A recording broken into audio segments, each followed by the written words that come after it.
So, I'm back at the beach, ladies and gentlemen, and I would like to show you something. There is a, if you see, there is a very small spot in the lake over there. That is where they are mining gas.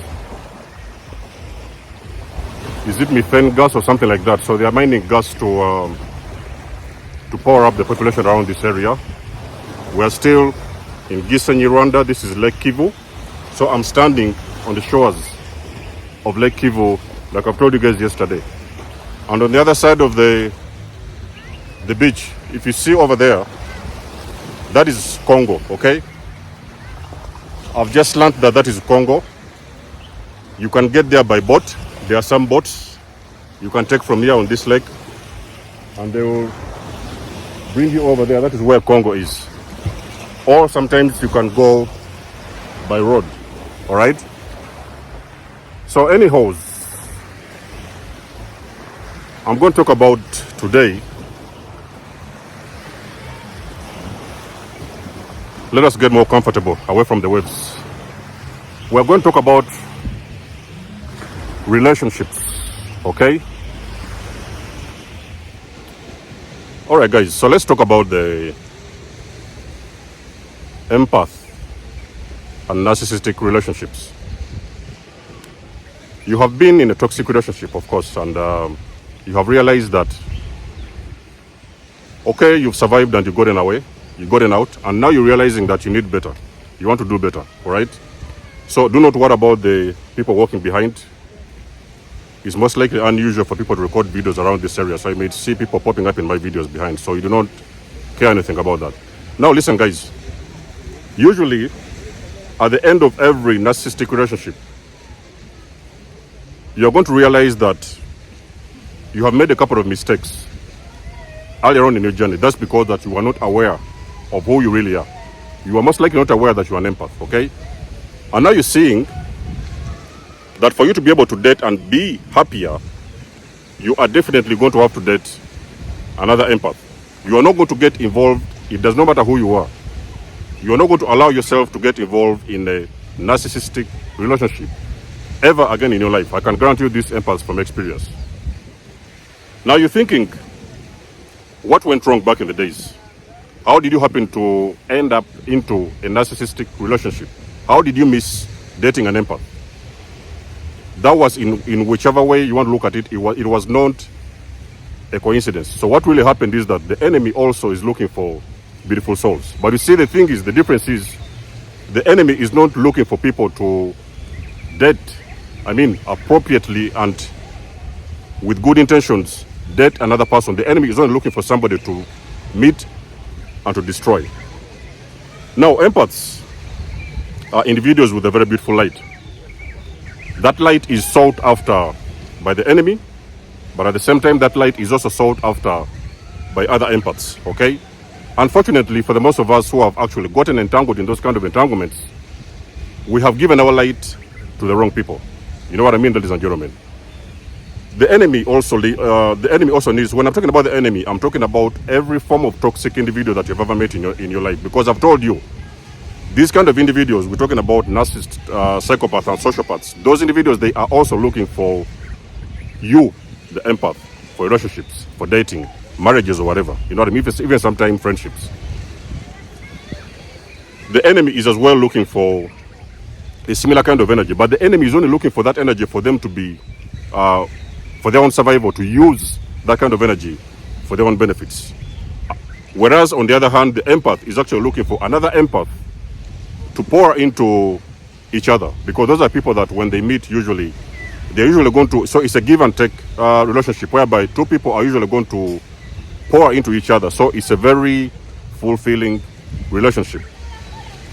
The only moment you're going to experience that kind of beauty, the beauty of that kind of relationship, is when you have actually learned a lot of lessons about yourself and you've gotten yourself out of toxicity, and eventually you've been able to meet actually a very beautiful soul who is like you, very similar energy. That is the only way you're going to experience the most meaningful relationship you've ever had in your entire life.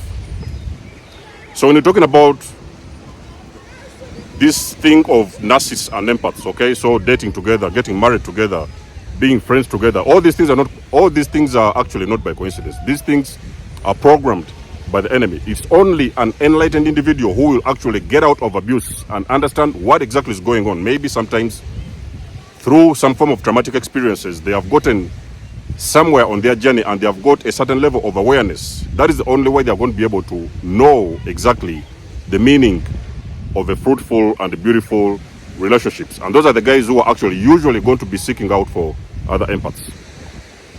Now, the energy of an empath is at a high. Let me tell you something, ladies and gentlemen. I will say this very slowly that you guys may understand. The energy of an empath is very high. Now, you can imagine, even you being alone as an empath, you're shining brighter, okay? You are at a certain vibration usually. Your light is shining brighter.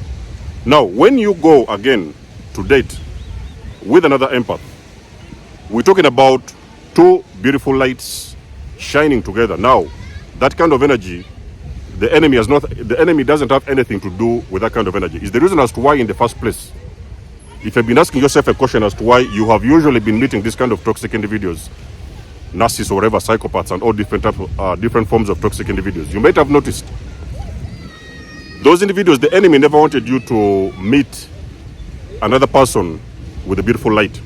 Because you see, two beautiful lights, they shine stronger and they shine brighter. You achieve more with that kind of light. You do better, okay? You improve, you grow together as people. On the other hand, when you're actually dating or married or engaged with a toxic or narcissistic individual, you're going to realize whatever you're doing is not working. Your light is actually, because you're pumping a lot of energy into these individuals, they are now dimming your light, and your light is actually not shining the way that it should. Is the reason as to why you see, almost I could say, I could not have the proper statistics, but I could say the way I think about it. Let's say about 70 or 80% of most relationships with empaths, they have all ended up with narcissistic individuals. I can say 70 or 80%, that is according to my own opinion. But the statistics may say otherwise. But you can look around you, ladies and gentlemen. All you empaths on this channel, we have about 12,000 plus people. All of you have been involved in a relationship with a narcissist. Was that a coincidence? I don't think so. The idea was the enemy used those agents to come in with you, date with you, befriend you, whatever it is, and actually the enemy used those individuals to come into your life and steal your shine, and steal your light, and steal your beauty. Is the reason as to why you've seen most of the times when you have been engaged with the narcissist, all these kind of toxic individuals, nothing has been taken off for you.